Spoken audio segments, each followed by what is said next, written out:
Hello friends, आज 26 जून 2020। तो बात करते हैं आज के करंट अफेयर्स की। आज हम देखेंगे कुछ जनरल स्टडीज़ और ट्रेंडिंग टॉपिक्स को। सबसे पहले लेते हैं गरीब कल्याण रोजगार अभियान। इस योजना को गवर्नमेंट ऑफ इंडिया ने वर्चुअली लॉन्च किया। गरीब कल्याण रोजगार अभियान का मुख्य जो ऑब्जेक्टिव है, जनरेट एम्प्लॉयमेंट। ये एक्सपेक्टेड है कि ये योजना बहुत सारे लोगों के लिए एम्प्लॉयमेंट को जनरेट करेगी। इसमें बहुत सारे जो माइग्रेंट लेबर्स हैं उनको रोज़गार मिलेगा। इस योजना को तेलिहार विलेज, जो कि बिहार के घांगरिया डिस्ट्रिक्ट में है, वहाँ से लॉन्च किया गया और ये एक्सपेक्टेड है कि इसमें 1 करोड़ से ज़्यादा लोगों को रोज़गार दिया जाएगा। इस योजना का जो फोकस है लाइवलीहुड अपॉर्चुनिटीज़ के ऊपर है, लोगों को जीवन यापन करने में आसानी हो। इस योजना में सरकार 50,000 करोड़ के लगभग खर्च करेगी और 25 तरह के डिफरेंट जो वर्क्स हैं, काम हैं, उनको जनरेट किया जाएगा। गरीब कल्याण रोजगार अभियान के तहत ड्यूरेबल इंफ्रास्ट्रक्चर जैसे कि तालाब बनाना, कम्युनिटी सैनिटेशन कॉम्प्लेक्स बनाना, कंजर्वेशन का काम, हार्वेस्टिंग का काम और पाइपलाइन को लगाना ये शामिल हैं। गरीब कल्याण रोजगार अभियान से करीब 12 मंत्रालय जुड़े हुए हैं। तो हम यह कह सकते हैं कि ये करीब 12 मंत्रालयों का मिला जुला काम है।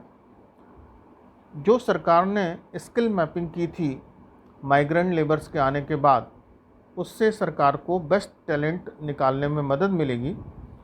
ऐसा एक्सपेक्टेड है कि 70% जो माइग्रेंट वर्कर्स हैं वो स्किल्ड हैं झारखंड स्टेट में, और इन वर्कर्स को इस योजना से फ़ायदा होगा।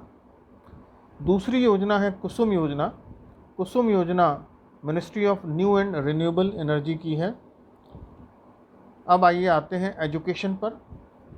कोविड-19 में एजुकेशन के ऊपर बहुत असर पड़ा है। एजुकेशन में मूलभूत बदलाव एक्सपेक्टेड हैं। एजुकेशन सेक्टर में आपने देखा भी होगा कि कोविड-19 के बाद पॉलिसी शिफ्ट धीरे धीरे हो सकता है। एक एमिनेंट ऑर्गेनाइज संस्थान ने फेस टू फेस एजुकेशन के स्थान पर नेक्स्ट एकेडमिक सेशन के लिए ऑनलाइन एजुकेशन इम्प्लीमेंट करने का फैसला लिया है। अब आते हैं कोविड-19 के ऊपर। कोरोना में पूल चेकिंग सरकार ने शुरू कर दी है। पूल चेकिंग से जो टेस्टिंग है इसकी स्पीड बढ़ जाएगी, इसमें एक्यूरेसी आ जाएगी और इससे कोविड-19 में जो काम कर रहे हैं उनको ज़्यादा सफलता मिलेगी।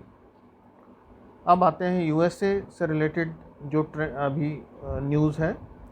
यूएसए ने जो वीज़ा है H1B को लिमिट कर दिया है 85,000 तक। आप जानते होंगे कि जो लोग हमारे यहाँ से स्किल्ड वर्कर हैं, हाईली स्किल्ड वर्कर हैं, इंडिया के बाहर जाते हैं, मेनली यूएसए, तो उनके लिए रिक्वायरमेंट होती है पासपोर्ट की और वीज़ा की। पासपोर्ट का मतलब है, passport is a travel related document जो आपको कंट्री से बाहर जाने के लिए ज़रूरी होता है। वीज़ा का मतलब होता है visitors intended to stay abroad.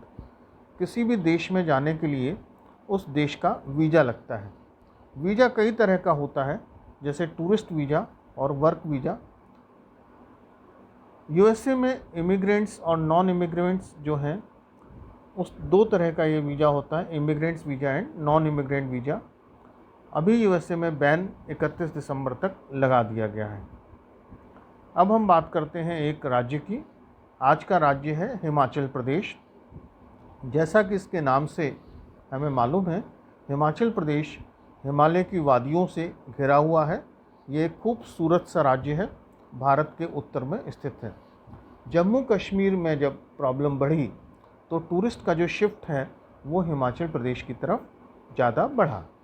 पहले से ही हिमाचल प्रदेश एक टूरिस्ट फ्रेंडली प्लेस था, लेकिन जम्मू कश्मीर में प्रॉब्लम की वजह से हिमाचल प्रदेश एक बहुत ही डिमांडिंग डेस्टिनेशन हो गया।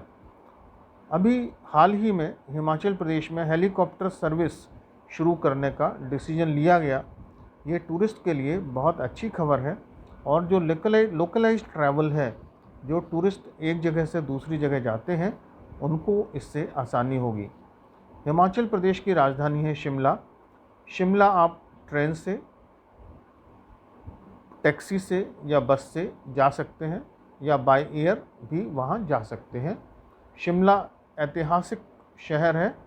शिमला में कई समझौते हुए हैं जिन्हें हम शिमला एग्रीमेंट के नाम से जानते हैं। शिमला में बहुत सारे दर्शनीय स्थल हैं, टेम्पल्स हैं, जिनमें जाखू टेम्पल मेन है। Himachal Pradesh tourism, food processing और फार्मास्यूटिकल इंडस्ट्री के लिए जाना जाता है। हिमाचल प्रदेश में बहुत सारे हिल स्टेशंस हैं। मंडी यहाँ का कॉमर्शियल शहर है। इसके अलावा मनाली, सोलंग नाला, रोहतांग, मणिकर्ण, कुल्लू, नगर, बिलासपुर, मढ़ी आदि स्थान हैं जहाँ टूरिस्ट रेगुलरली जाते हैं। मढ़ी एडवेंचर गेम्स के लिए फेमस है। मनाली में टेम्पल्स हैं और एडवेंचर एक्टिविटीज़ होती हैं। हिमाचल का स्थान किन्नौर कल्चरल वैल्यूज़ के लिए जाना जाता है। हिमाचल में धर्मशाला और मैक्लियोडगंज भी हैं जो बुद्धिज़्म, पहाड़ और शॉपिंग के लिए फेमस है। हिमाचल का एक और शहर खजियार, जिसे हम इंडिया का स्विट्ज़रलैंड भी कहते हैं। अगर आप मनाली गए होंगे तो वहाँ के पास ही रोहतांग दर्रा है। ये गर्मियों के सीज़न में खुला रहता है। लोग यहाँ स्नोफॉल का या बर्फ़ का आनंद लेने के लिए जाते हैं। आज हम चर्चा करेंगे ओमन की। ये एशिया का एक देश है, बहुत ही रिच कंट्री है। इसको हम लैंड ऑफ हिस्ट्री भी बोलते हैं, यहाँ के रिच इतिहास की वजह से।